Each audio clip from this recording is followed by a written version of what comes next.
Hola, hola, sean bienvenidos una vez más a un aula teórica de este canal. El día de hoy traemos un tema muy importante para nosotros como clínicos, para nuestra práctica clínica diaria, y es el examen clínico. Pues no hay un buen tratamiento, no hay un buen plan de tratamiento o la buena elaboración de un tratamiento sin un diagnóstico correcto. Si nosotros no llegamos a determinar cuál es la enfermedad que padece nuestro paciente, no podemos aplicar un tratamiento correcto e individualizado para este paciente.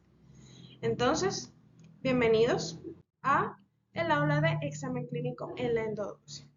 Vamos a hablar acerca de conceptos, cómo realizar una buena anamnesis, qué es el examen físico, cuáles son sus recursos semiotécnicos, los recursos con los que contamos nosotros en la endodoncia para determinar un diagnóstico, cuáles son esos exámenes complementarios que no pueden faltar en la endodoncia, cómo realizar un buen plan de tratamiento y cuáles son esos cuidados que deberíamos tener a la hora de realizar un tratamiento endodóntico en algunos pacientes con enfermedades sistémicas, ¿ok?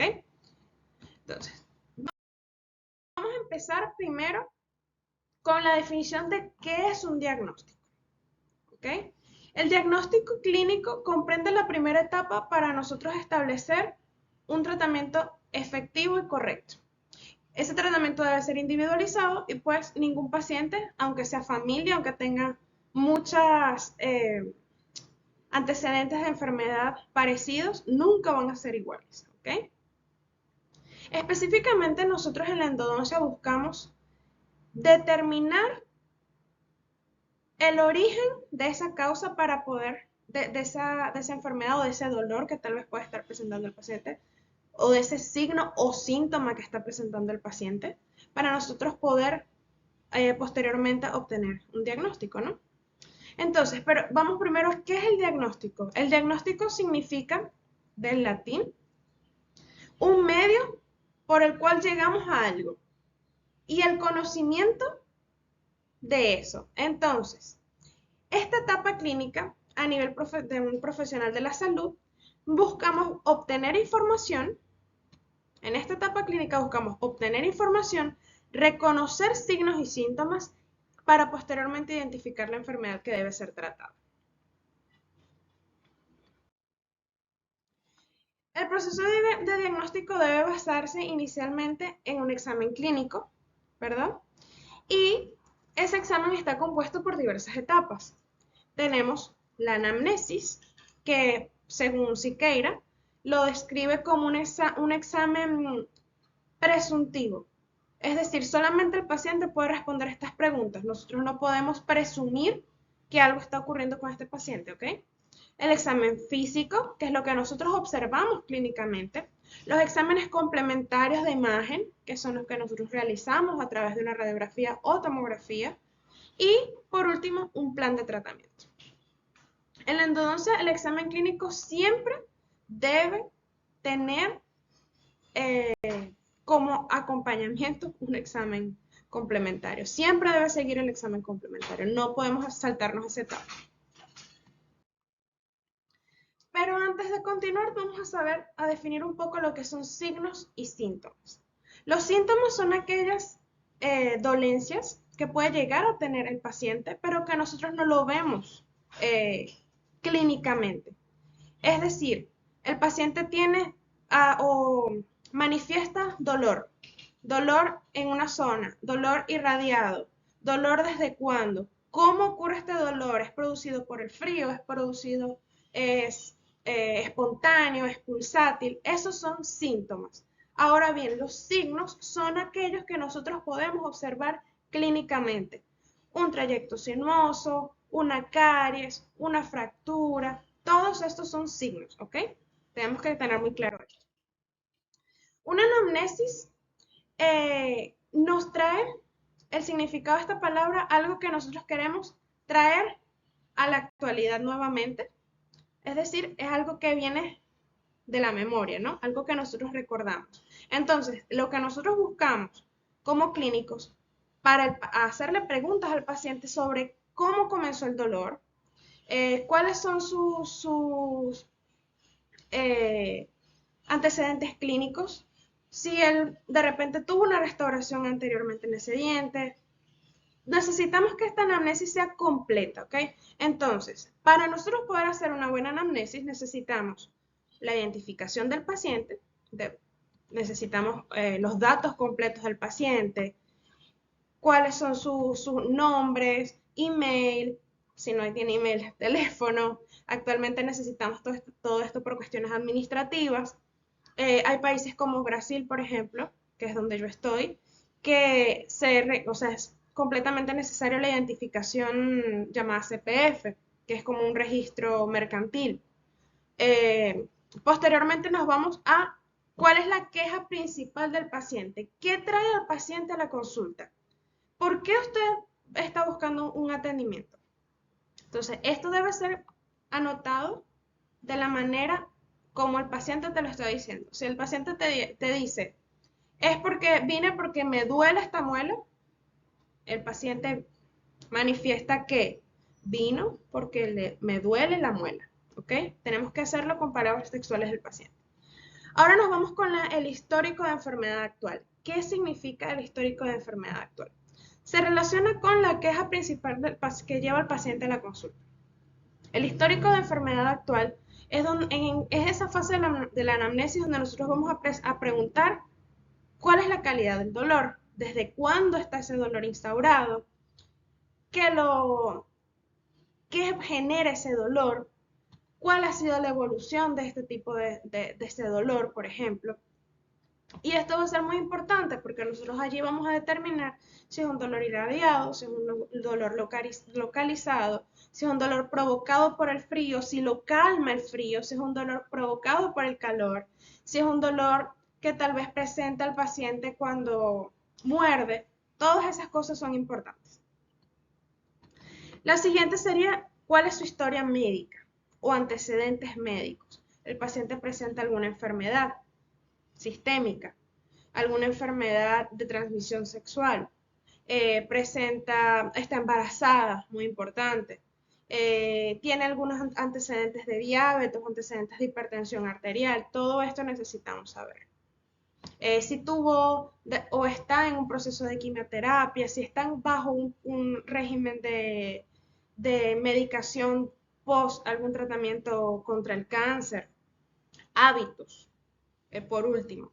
Muy importante, ¿cuáles son sus hábitos de higiene? ¿Cada cuánto tiempo se cepilla? ¿Usa enjuague bucal? ¿Cuál enjuague bucal utiliza? ¿Sufre de bruxismo? ¿Tiene algún hábito para funcionar? Claro, a veces el paciente no nos va a indicar realmente si él lo presenta, pero nosotros tenemos que observar, ¿ok? Hay algunos signos clínicos que vamos a observar allí cuando un paciente probablemente tenga algún problema de bruxismo, por ejemplo. Seguimos. El examen físico. El examen físico es la evaluación general del paciente, ¿ok? En este examen físico nosotros vamos a evaluar tal vez cuál es el biotipo de este paciente, estatura, peso. Nosotros en clase nos enseñan mucho también a veces que el paciente no sabe, tal vez que puede tener algún tipo de estrés a la hora de presentarse en la clínica, entonces nosotros lo vamos a ver por su respiración. Es muy importante observar al paciente y tratar de que este no se dé cuenta, ¿no? De que nosotros estamos observando, pero observar absolutamente todo, desde la punta del cabello, los dientes, todo, absolutamente todo. La siguiente fase del examen físico sería el examen extraoral, donde nosotros vamos a realizar palpaciones extraorales para tocar cadena ganglionar, para verificar ojos, nariz, la relación entre la mandíbula y el maxilar, observar perfil, observar si tal vez el paciente tiene alguna fístula, algún trayecto sinuoso extrabucal, si tiene alguna inflamación o tumefacción en la cadena ganglionar. Todo esto debemos hacer una revisión exhaustiva. El siguiente paso del examen físico sería el examen intraoral, que ya estamos ya más hacia el campo odontológico mismo. Y en este examen nosotros vamos a procurar ver todo, solo ver en este momento. Solamente vamos a visualizar si vemos algún tipo de anomalía en tejido duro y o tejido blando. Vamos a verificar mucosa labial, mucosa interna del labio, la lengua, dorso, lateral, el vientre de la lengua, el piso de la lengua, palato duro, palato blando, orofaringe, todo esto es importante a la hora de hacer el examen intraoral. Ahora vamos a los recursos semiotécnicos que nos van a ayudar a determinar el origen, ¿no? De algún, cuál va a ser nuestro diagnóstico, que nos va a guiar a la obtención de nuestro diagnóstico. Primero, ¿qué es un recurso semiotécnico? Los recursos semiotécnicos son estos métodos que nosotros vamos a emplear para recolectar señales durante el examen físico. ¿Ok? Señales que van a estimular tal vez al paciente para ver, no es este diente, sino es este. Sobre todo cuando son dientes, por ejemplo, que el paciente indica que es un dolor no localizado sino irradiado y a veces se nos dificulta cuál es el diente que está doliendo realmente. Entonces, el primer paso de los recursos semiotécnicos sería la inspección. Podemos emplear el espejo, nuestro espejo, podemos emplear un separador, podemos utilizar una paleta baja lengua. Lo importante es separar mucosa, levantar lengua, separar labios, visualizar fondo de vestíbulo, todo lo que podamos observar allí, buscando si hay alguna fístula, si hay recesiones gingivales, todos estos signos clínicos que podemos llegar a observar. El siguiente paso sería la palpación.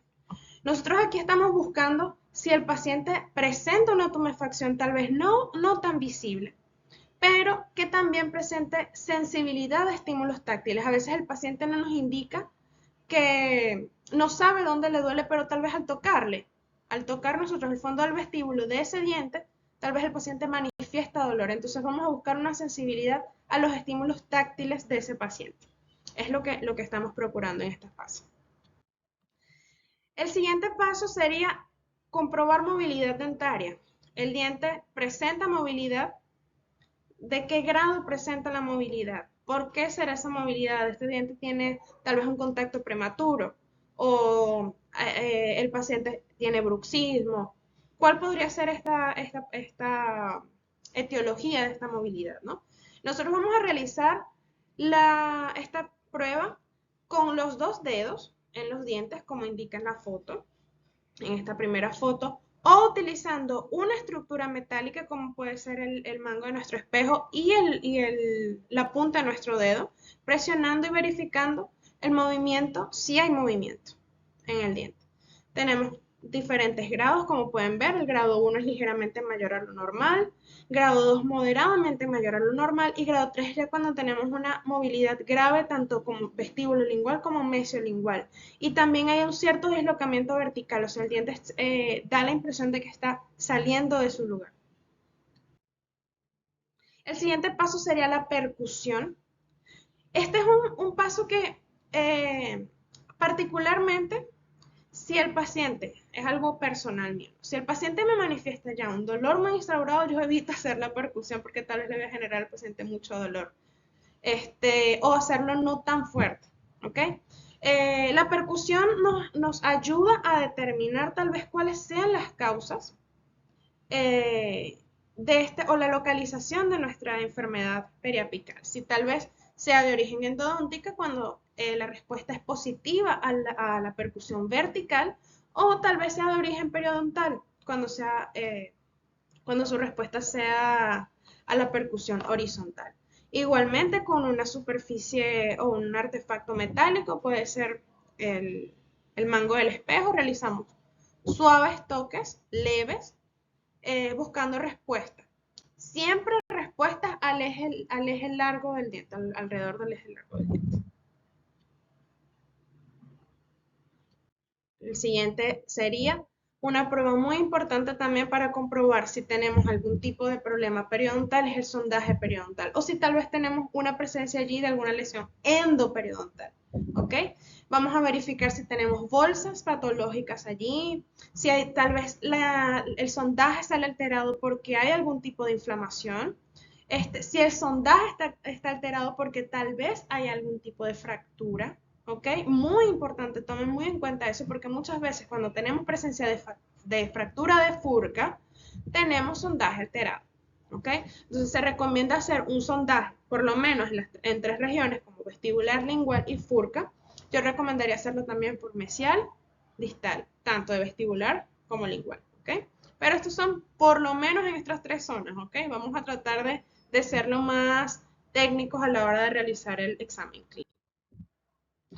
El test de sensibilidad para el frío. Estos tests constituyen un recurso auxiliar en el diagnóstico que debe ser empleado todo el tiempo, por lo menos para ayudarnos a llegar a determinar una causa eh, y si es de origen endodóntico, si tal vez tenemos la presencia de una inflamación pulpar, cuál es el diente, todo esto. Es un examen que yo no recomendaría sacar de la rutina clínica. Es utilizado, puedes usar EndoEyes, EndoFrost, actualmente hay muchísimos en el mercado, ¿no? Entonces, este spray nos va a generar un enfriamiento en nuestra torunda de algodón, ¿verdad? A través de este gas que usamos, que es un gas refrigerante. Va a enfriar esta torunda y luego nosotros vamos a colocar en el diente y él va a generar alguna respuesta. Si el diente estuviera necrótico, no va a dar ninguna respuesta. Si el diente estuviera tal vez con alguna obliteración del canal radicular, no va, probablemente la respuesta sea demorada. Entonces, este es un recurso que debemos tratar de emplear la mayoría del tiempo y nos va a ayudar en la identificación del diente, como les mencioné, y que puede presentar dolor exacerbado, o sea, aumentar el dolor a la hora de la aplicación. Puedes tener una respuesta normal, como cuando tomamos algo frío y de repente sentimos algo, me dolió un poco, pero retiramos el estímulo y desaparece. O puede llegar a tener un impulso, durante el impulso puede ser aliviado el dolor. ¿Cómo realizamos nosotros esta prueba? Primero tenemos que aislar completamente el diente que va a ser evaluado con torundas de algodón, secar con aire preferiblemente o con torundas de algodón también, porque el paciente también puede tener un poco de sensibilidad, ¿no? Entonces secar con aire o con torundas de algodón. Luego vamos a colocar una torunda pequeñita en nuestra pinza y vamos a rociar con el spray. Una vez tengamos acá, vamos a contar unos segundos, 3 segundos, 1, 2, 3, y vamos a colocarlo en la parte cervical, preferentemente en la parte cervical del diente, que es la parte donde tenemos menos cantidad de esmalte y donde la respuesta puede ser rápida y efectiva. ¿Ok? Cuando tenemos pacientes como este caso, que el paciente tenga una banda ortodóntica, podemos hacerlo en la parte oclusal, pero siempre vamos a procurar hacerlo en vestibular, buscando hacia el tercio cervical del diente. Test de cavidad. Cuando tal vez el diente tenemos la sospecha de que ese diente ese diente no está necrótico, no tiene ningún tipo de signo clínico, el paciente no ha presentado dolor. Ok, podemos proceder a hacer el test de cavidad. ¿Cuál es el problema de esto? Es un test bastante invasivo porque nosotros literalmente tenemos que desgastar el diente y hacer un pequeño acceso. El test de cavidad puedes hacerlo solamente con la turbina y el paciente muchas veces, la mayoría de los casos, nada más con el aire frío y la presión de tu colocar la turbina, la fresa de la turbina de cerca del diente, ya ese estímulo mecánico ya va a generar una respuesta. O también podemos hacer una pequeña abertura y colocar y hacer como un híbrido de los dos tests. Hacemos la cavidad y luego vamos a hacer la prueba de sensibilidad al frío. Entonces, ¿cuál sería la siguiente fase? Ya hicimos el examen clínico, ya hicimos ya completamos todos nuestros recursos semiotécnicos, por lo menos los que tengamos a la mano, tratar de que sean todos. ¿Y qué es lo que sigue? El mejor amigo de un endodoncista o de un odontólogo que quiera hacer una endodoncia. Un examen complementario por imagen, sea periapical, radiografía periapical, o sea tomografía cuando sea necesario. En la endodoncia no podemos saltarnos este paso. Son de carácter obligatorio para el correcto diagnóstico y tratamiento, ¿ok? Es algo que no puede ser saltado. nos va a ayudar a identificar, a ver radiográficamente, nos va a ayudar a ver internamente estas estructuras, cómo es que están estas estructuras periapicales, cuál es la extensión de la caries, cómo están estos conductos, están obliterados, están bien, cómo está nuestra raíz, hay una rizogénesis completa o hay una rizogénesis incompleta. A veces tocamos con suerte y puede dar por lo menos para ver si tenemos algún tipo de imagen en forma de J cuando hay presencia de fractura, pero es algo que no podemos saltar, ¿ok? Otra cosa importante que casi me olvido de mencionar. En endodoncia nosotros no podemos diagnosticar con una radiografía panorámica, ¿ok? La radiografía panorámica son radiografías que presentan sobreposición de imagen, que no tienen la calidad necesaria para nosotros poder verificar todo estructura por estructura dentaria. Entonces siempre vamos a buscar hacerlo con una periapical. ¿Cuáles serían las diferencias, los pros y los contras entre una radiografía periapical y una tomografía computarizada? Tengo el portugués, mi portuñol aquí saludando. De ascónico. Entonces, las radiografías periapicales son radiografías bidimensionales y son radiografías estáticas. Nosotros no podemos realizar movimientos. Si tomamos la radiografía, eso es lo que nosotros vamos a observar, ¿ok? ¿Cuál es la ventaja? Son de bajo costo y una baja radiación ionizante, sobre todo en la actualidad que contamos con sensores para radiografías, películas. Entonces, este tipo de artefactos, de radiografías, de películas, nos permite una baja radiación ionizante. ¿Qué pasa con la tomografía? Sí, nos da una vista tridimensional y dinámica, porque nosotros podemos jugar con ella, podemos verlos en todos los cortes que se nos presentan, podemos verlos sagital, axial, todo. ¿Cuál es el problema? Alto costo y sujeto a disponibilidad. No todos no todos los clínicos tenemos en nuestro consultorio un equipo de tomografía, ¿no? Y además la tomografía dentaria, cuando hablo de tomografía dentaria, es tomografía por lo menos de un diente, de una zona, de un área, aquí vamos a suponer el área anterior, equivale a aproximadamente 14 panorámicas. Entonces la radiación ionizante es muy elevada y tenemos que tratar de usarla solamente cuando realmente sea necesario, cuando sea necesario. Tal vez no sabemos cómo llegar, el diagnóstico está muy raro, hay algo allí que no nos cuadra. Bueno, vamos a proceder a tomar una tomografía, pero debemos tratar de usarla con conciencia. ¿Por qué? Factores estocásticos. Los factores estocásticos en la radiología se refiere a esta posibilidad.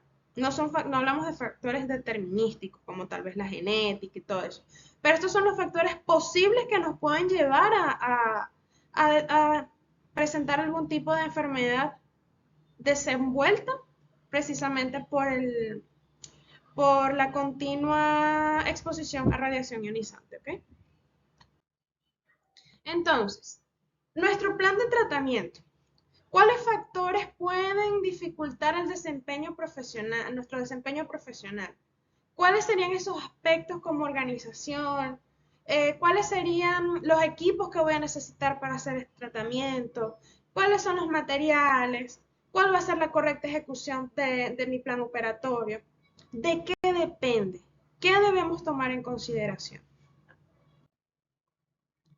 Debemos tomar en consideración también, antes de nosotros, ok, ya hicimos el diagnóstico, pero antes de nosotros elaborar un plan de tratamiento, que sería nuestra última fase de lo que constituye el examen clínico, sería tomar en cuenta esas enfermedades sistémicas o enfermedades de base que puede tener el paciente. Pacientes cardiópatas son pacientes que tienden a ser más susceptibles al estrés. Tenemos que estar muy pendientes si el paciente está compensado, el paciente toma medicación, el paciente está descompensado. ¿Cuáles son los medicamentos que este paciente toma? Generalmente recomendaría tomar la presión antes y después de finalizar la consulta también para medir esos niveles de estrés también. Si nosotros estamos estresados, la tensión nos puede subir, ¿no? Entonces hay que estar muy, muy pendientes con esto.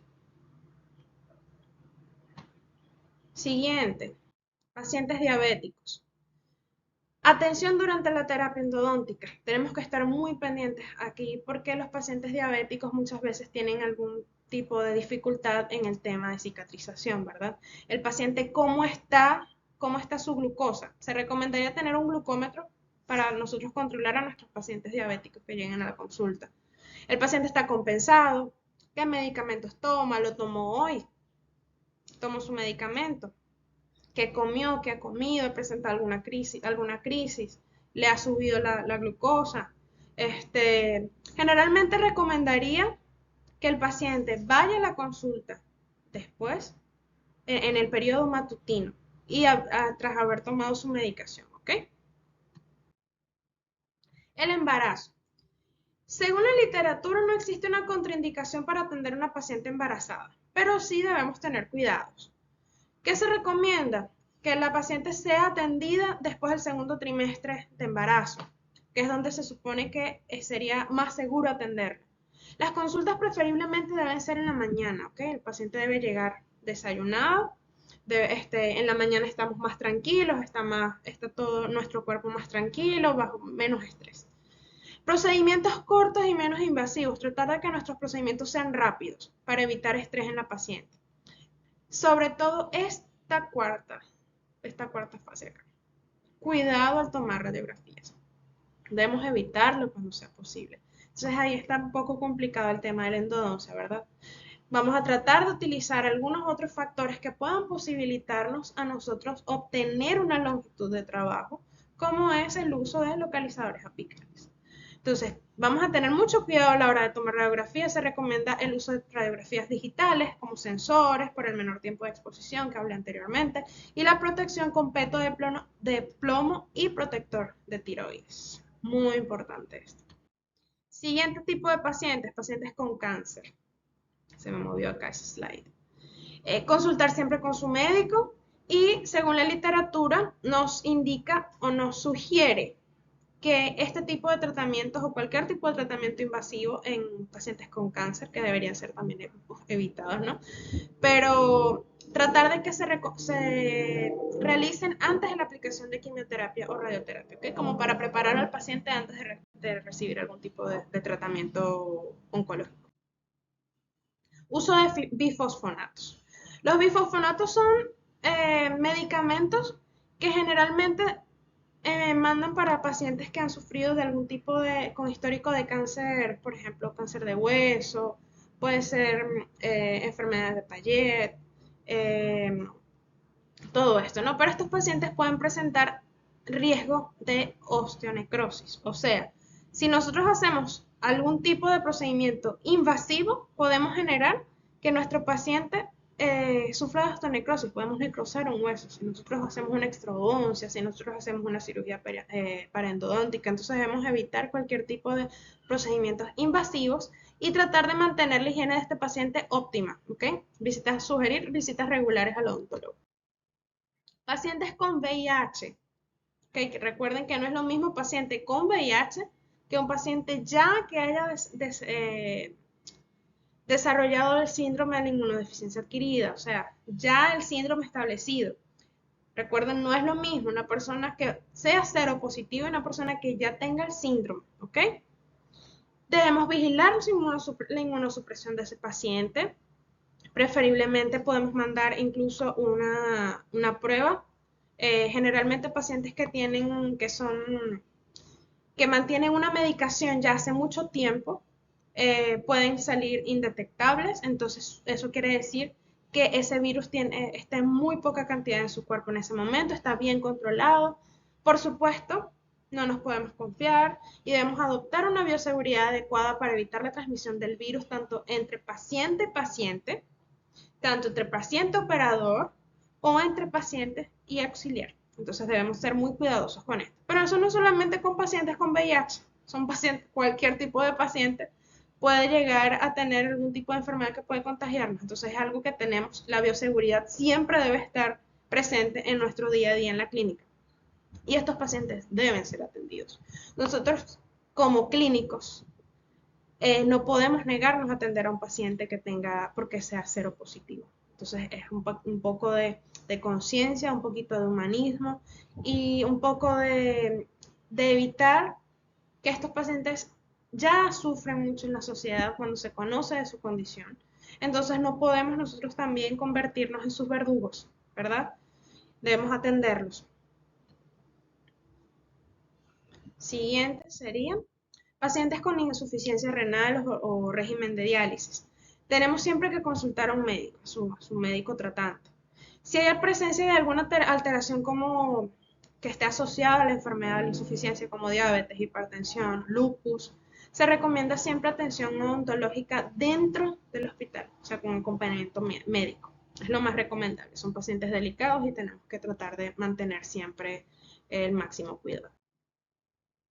Entonces, el plan de tratamiento. ¿Qué debemos realizar nosotros para mantener un adecuado plan de tratamiento? Ya tenemos todas las informaciones, tanto signos como síntomas, hicimos una buena anamnesis, hicimos un buen examen clínico. Entonces debemos evaluar las necesidades más allá de las necesidades endodónticas. ¿Cuáles son las necesidades quirúrgicas de este paciente?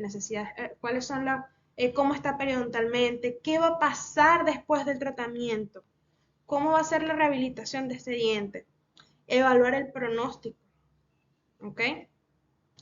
Costo-beneficio también para el paciente. Hablar siempre con claridad y sinceridad. Si el paciente no necesita un tratamiento, no se hace, ¿ok? El plan de tratamiento debe ser individualizado de acuerdo a los resultados obtenidos en todo nuestro examen clínico y pues proponer, cuando sea posible, una evaluación interdisciplinar. Si nosotros tenemos algún comprometimiento periodontal, pues vamos a tratar de consultar con un periodoncista. Si tenemos algún comprometimiento, obviamente nosotros necesitamos restaurar y necesitamos la ayuda de un rehabilitador, consultar con un rehabilitador. Nosotros no somos dioses. Nosotros debemos ser conscientes y conocer nuestras limitaciones, siempre. Y bueno, traje esta frase que me gustó mucho y que me parece que viene como anillo al dedo el día de hoy en la clase, que dice: la educación genera confianza, la confianza genera esperanza y la esperanza genera paz. Si nosotros nos educamos bien, nosotros le vamos a generar confianza a nuestro paciente. El paciente va a confiar en nosotros. Y esa confianza le va a generar esperanza de que va a resolver su problema, ¿verdad? Y al él saber que va a resolver su problema, eso le va a generar paz.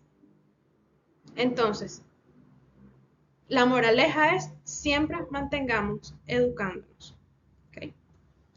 Acá les dejo las referencias, pueden escanearlo que van a tener, van a tener en el link, está copiado un link donde ustedes van a ver las referencias utilizadas en esta clase. Muchísimas gracias por llegar hasta acá y nos vemos la semana que viene.